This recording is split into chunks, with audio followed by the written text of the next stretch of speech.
Interestingly, a seminal moment in the history of RVing came as a result of the tiny tent trailer. That moment occurred in 1928 when Indiana bacteriologist Arthur Sherman took his family camping with a tent trailer in tow. When they arrived at their destination in a driving rainstorm, setting up the tent turned into a lengthy ordeal. Vowing to find a better way, Sherman built what amounted to a solid walled box mounted on wheels, and the covered wagon trailer company was born.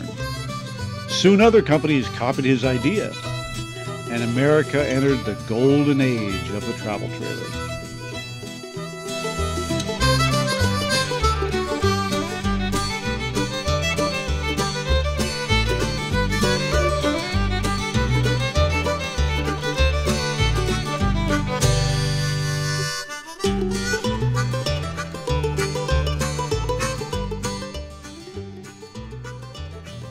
Even America's elite got into the act, thanks to aviation pioneer Glenn Curtiss.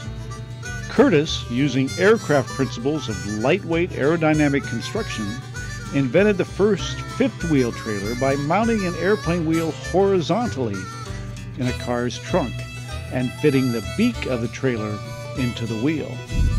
Curtiss's trailers, which he dubbed aerocars, were often piloted by a chauffeur, while the passengers traveled in the elegantly appointed trailer. Trailering became so popular with the well-to-do class that upscale trailer parks such as Ollie Trout's in Miami, Florida, catered to their needs and even appeared on the cover of the New Yorker magazine. While Glenn Curtiss's aerocars and Arthur Sherman's covered wagon were certainly milestones in trailer history, the most significant event that fueled the trailer boom in the 1930s was a statement by a man named Roger Babson. Babson had predicted the stock market crash in 1929 and had become something of a financial guru in the 1930s, not unlike Warren Buffett or Alan Greenspan are today. In 1935, Babson predicted that 1 out of every 2 Americans would be living in a trailer within 20 years. Babson's influence was so enormous that his prediction fueled a huge trailer boom. Within a short period of time, there were hundreds of trailer manufacturers churning out trailers as fast as they could for what they perceived would be a huge demand. Babson's prediction, of course, never came to pass, but within a few years, America was awash with trailer manufacturers, trailer magazines, celebrities endorsing trailers, books that extolled the virtues of the mobile lifestyle, and even movies that featured trailers.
The late 1930s also saw the emergence of comic trailer postcards. These brightly colored cards featured 3 dominant subjects: the virtues of the carefree trailer lifestyle and the comic adventures that ensued, scantily clad lovelies and leering men, and the outhouse, since trailer bathrooms were not standard amenities.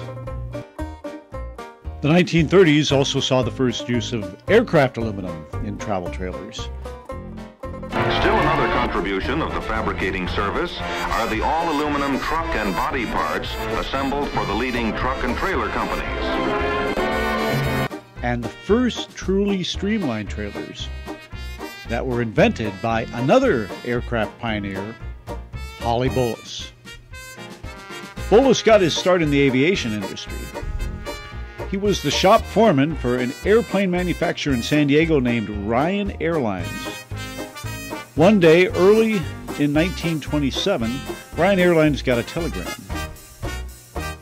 Can you construct whirlwind engine capable of flying non-stop between New York and Paris? If so, please state cost and delivery date.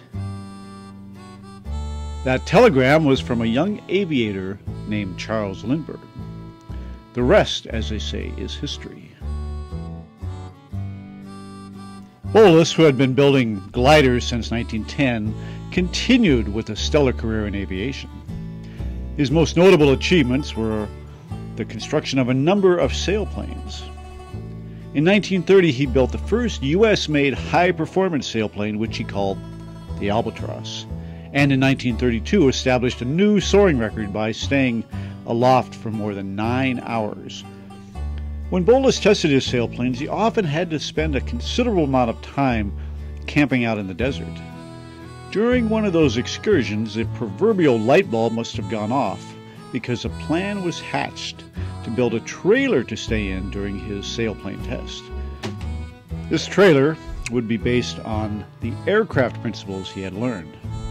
Soon, the Bolus DuPont sailplane company had a subsidiary, the Bolus Teller Manufacturing Company, thanks to the financial backing of Jacob Teller.